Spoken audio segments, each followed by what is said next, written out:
So in this video, I'll recap you on those differences between big Q and small q qualitative methods and get you ready for the next video, which is on the two key problems qualitative research causes project planning. And I'm talking about ethics and funding.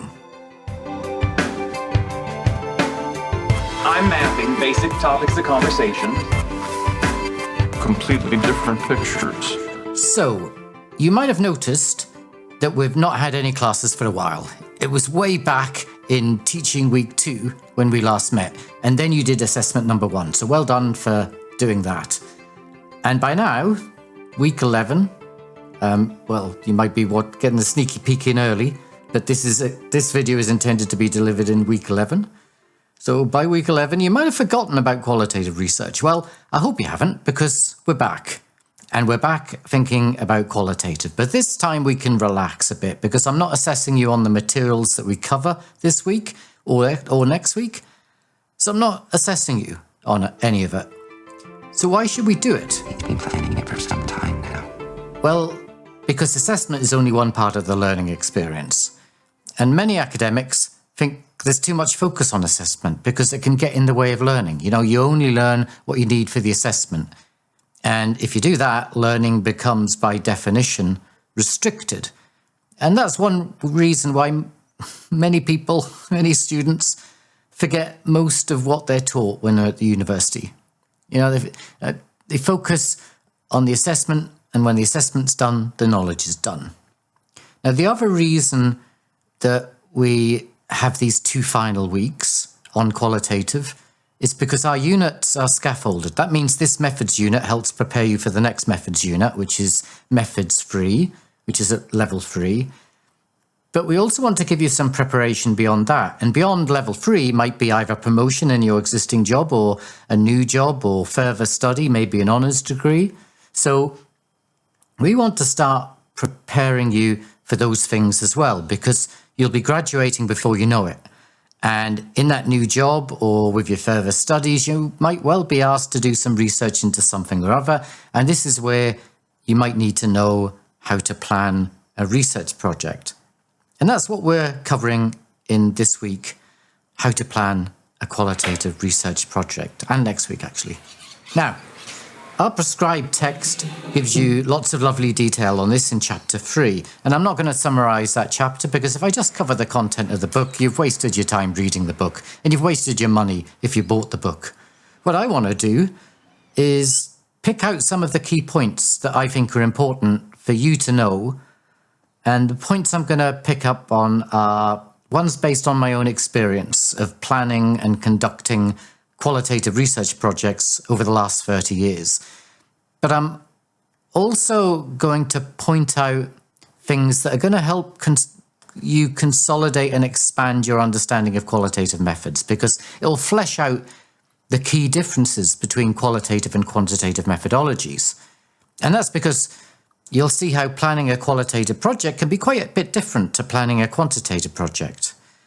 Also, you might find that your assumptions about project planning are disrupted when we think about planning a qualitative project, because qualitative research disrupts a whole set of assumptions that are embedded in the taken for granted knowledge systems that we operate in. Oh, what's the knowledge system? In a nutshell, it's the overarching way that knowledge is produced and reproduced.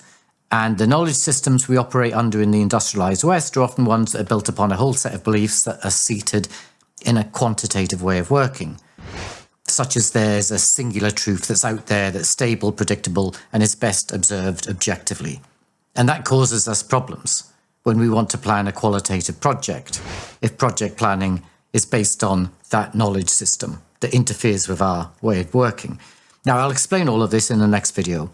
So I just want to end this video by recapping on some of those key differences between quantitative and big qualitative research, the stuff we were covering in teaching weeks 1 and 2.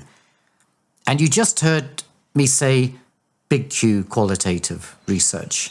And if you remember from weeks 1 and 2 and from the textbook, chapter 1, they explain it quite well in chapter 1, there are 2 different approaches to qualitative work. There's the small Q qualitative and big Q qualitative. And we're focused on big Q qualitative because it's better. And because small q is just quantitative in disguise.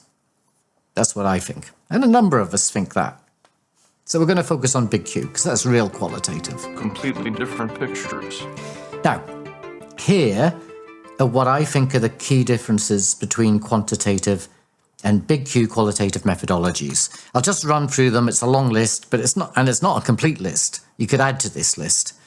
So bear that in mind. Okay, so here we go. Quantitative. Objectivity is important, and qualitative. Objectivity is unattainable. Quantitative. Subjectivity is bad. Qualitative. Subjectivity is good. You need it to make sense of your data. Quantitative. Looks at just a small bit of a thing. We call that reductionist. Qualitative. Looks at the whole of the thing, and we call that holistic. Quantitative. Seeks simplicity. Qualitative seeks complexity. Quantitative aims to produce findings that can be generalized. Qualitative aims to produce findings. This is a long list. I'm getting tongue-tied. Qualitative aims to produce findings that can be contextualized. Quantitative wants to observe things that are fixed down, not moving, to pin things down. Qualitative wants to observe things that are fluid, that are shifting, to go with the flow. Quantitative focuses on the literal meaning of things.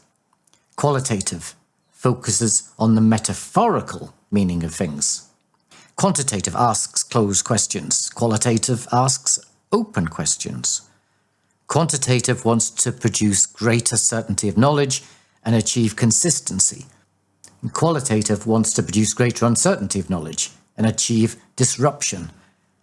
It's a long list. We're getting there. We're almost to the end. Quantitative seeks to generate answers. Qualitative seeks to generate questions. The structure for quantitative research is determined in advance. It's all mapped out before you start. The structure for qualitative research is often unknown in advance. You map it out as you go. Now, that was quite a list. That's because there are lots of differences, and these differences are often quite stark. They're almost like polar opposites. And because the differences between quantitative and big Q qualitative are so profound, there are lots of often unforeseen consequences caused by these differences. And we'll be looking at a couple of these. Ones that impact getting funding for your research and getting ethics approval for your research. Two key steps in planning a project. Now, I'm going to stop there on that cliffhanger. And before you get to my next video, which tells you what these consequences are, see if you can spot what they might be. And a clue, it's linked to those final two differences in that long list. So, see you in the next video. Ta-da.